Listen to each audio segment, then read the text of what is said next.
کے زندہ جلالی اور بابرکت نام میں میری طرف سے آپ سب کو سلام۔ آئیں آج ہم کلام مقدس میں سے اپنی برکت کے لیے دیکھیں گے میکا نبی کا صحیفہ،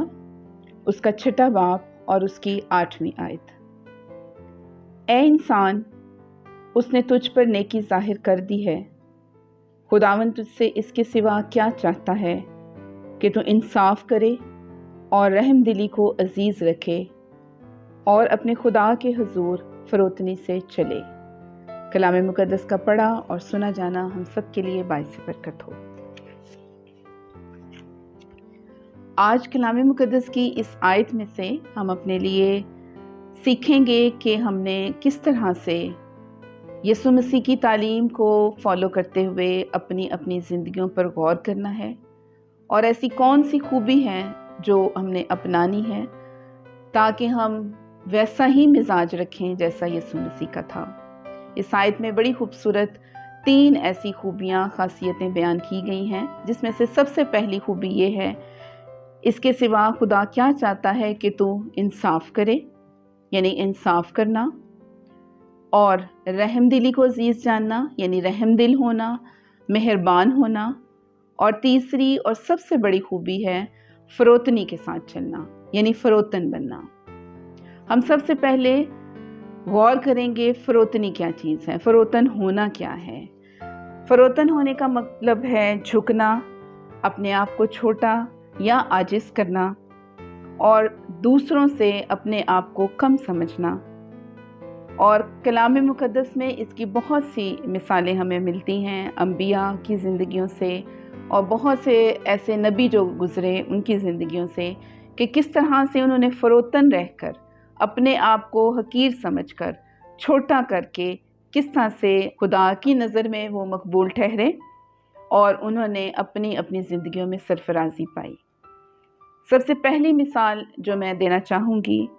پرانے عہد نامہ میں سے یوسف کی مثال دیکھیں گے۔ آپ سب اس کہانی سے، اس واقعے سے واقف ہیں، جس میں یوسف کے بارے میں بتایا گیا کہ جب وہ قید میں تھا تو وہ قیدیوں کے خوابوں کی تعبیر کیا کرتا تھا، اور اس دور کا جو بادشاہ تھا، فرعون جو تھا، اس نے جب 2 خواب دیکھے تو اس کا جو خادم تھا، جو اس کا نوکر تھا، جام ساکی، وہ بھی قید میں تھے، اور وہ جانتے تھے کہ یہ جو ہے خوابوں کی تعبیر، یوسف خوابوں کی تعبیر کرتا ہے۔ وہ تو قید سے رہا ہوا جب اپنے بادشاہ کے پاس فرعون کے ساتھ تھا، اور بادشاہ نے جو 2 خواب دیکھے جس کی وہ تعبیر چاہتا تھا کہ اس کو کوئی بیان کرے، اس کی سمجھ میں نہیں آ رہا تھا کہ ان خوابوں کا کیا مطلب ہے۔ تو جام ساکی نے یاد کیا اور اس کو بتایا کہ قید خانہ میں ایک شخص ہے جو خوابوں کی تعبیر کرتا ہے۔ پھر فرعون نے یوسف کو قید خانہ سے نکلوایا اور اس سے جب کہا کہ میرے یہ 2 خواب ہیں تو ان کی تعبیر کر، میں نے سنا ہے کہ تو تعبیر بیان کرتا ہے۔ تو یہاں پر ہم یوسف کی عاجزی، اس کی انکساری اور فروتنی کو دیکھیں گے۔ یہ ایک بہت بڑا خدا کی طرف سے اس کے لیے گفٹ تھا کہ وہ خوابوں کی تعبیر بیان کرتا تھا، لیکن اس کے الفاظ ہمیں بتائیں گے کہ اس نے اس خوبی کو اپنا کوئی کمال نہ سمجھا، بلکہ اس میں بھی اس نے خدا کے نام کو جلال دیا، اور اس کی فروتنی ہمیں نظر آئے گی۔ آئیے کلام مقدس میں سے دیکھتے ہیں پیدائش کی کتاب، اس کا 41واں باب اور اس کی 15ویں اور 16ویں آیت میں۔ جب بادشاہ اس کو بلاتا ہے اور اسے کہتا ہے تو اس کے الفاظ ہیں کہ میں کچھ نہیں جانتا، خدا ہی فرعون کو سلامتی بخش جواب دے گا۔ یعنی اس نے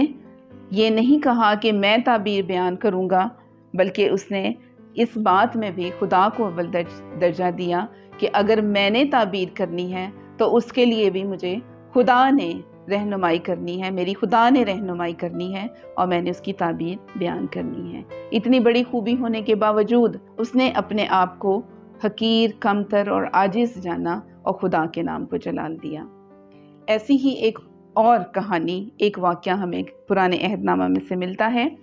ایوب نبی کا۔ آپ سب جانتے ہیں کہ ایوب نبی جیسا ایماندار، یہ خدا کے خود الفاظ تھے کہ اس جیسا ایماندار اس وقت میں زمین پر کوئی نہ تھا، لیکن جب ابلیس نے اس کو آزمایا اور اس پر آزمائشیں تکلیفیں آئیں، اس کی اولاد مر گئی، اس کا کاروبار سب کچھ مال مویشی تباہ ہو گئے، اس کے باوجود بھی خدا کے سامنے کہیں پر بھی بڑبڑایا نہیں، کسی بھی جگہ پر اس نے خدا کے آگے گلہ نہیں کیا، اور نہ ہی اس نے اپنی ایمانداری کو ایک بڑی خوبی یا ایک بڑی اپنا کمال خدا کے سامنے ظاہر کیا کہ مجھ میں اتنی بڑی خوبی یا میرا ایمان اتنا بڑا ہے اور مجھ پر یہ آزمائش کیوں ہے۔ اس نے ہر بات میں خدا کے نام کو جلال دیا، اس نے ہمیشہ خدا کی مرضی کو ہی اپنی زندگی میں پورا ہونے دیا، اور اس کا نتیجہ یہ نکلا کہ اتنی بڑی مصیبت سے گزر کر جب وہ سرفراز ہوا تو خدا نے ایک بار پھر اس کو، اس کا خاندان، اس کا مال مویشی، ہر طرح کی برکت دوبارہ اس کو بخشی، اور یہ سب نتیجہ تھا اس کی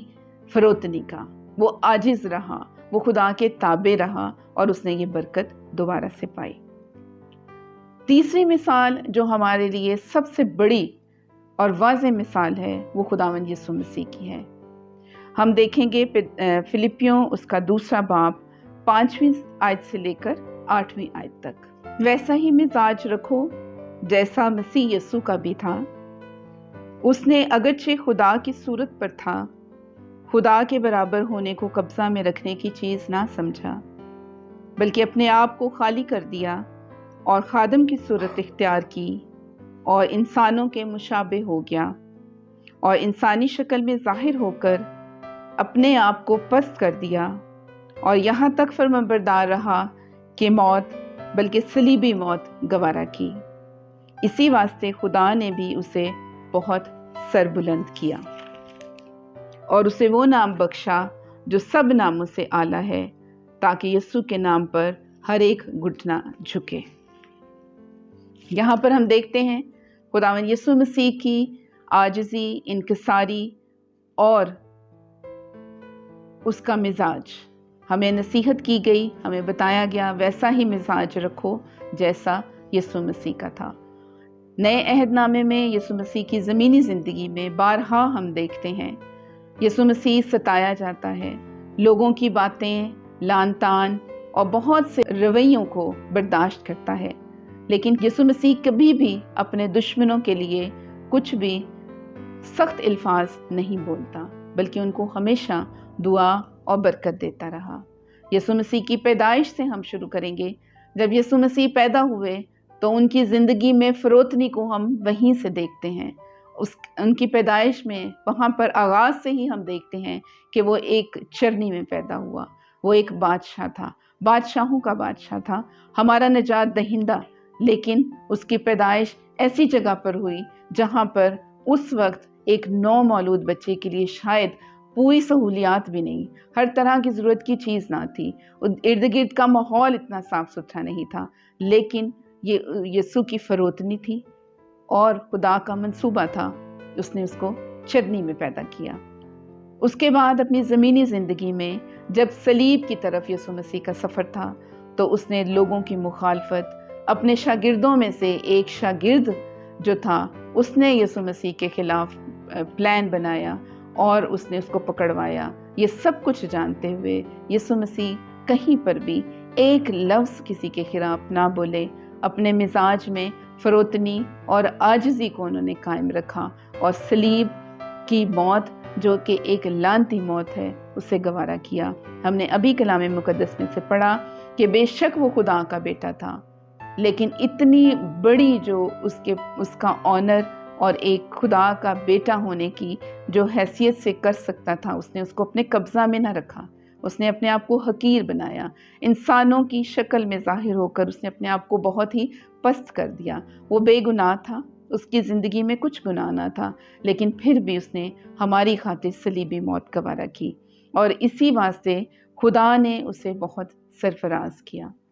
جیسا کہ ہم نے پڑھا کہ فروتن جو شخص تھے، جیسے کلام مقدس میں 2 پہلی مثالوں میں ہم نے دیکھا کہ فروتن ہونے سے ہی انسان سرفرازی پاتا ہے، ایسے ہی خداوند یسوع مسیح کو بھی خدا نے سرفراز کیا اور اس کو وہ نام بخشا جو سب ناموں سے اعلیٰ ہے، اور آج بھی ہم اس کا نام لیتے نجات پاتے، شفا اور رہائی پاتے ہیں۔ اور یہ 3 بڑی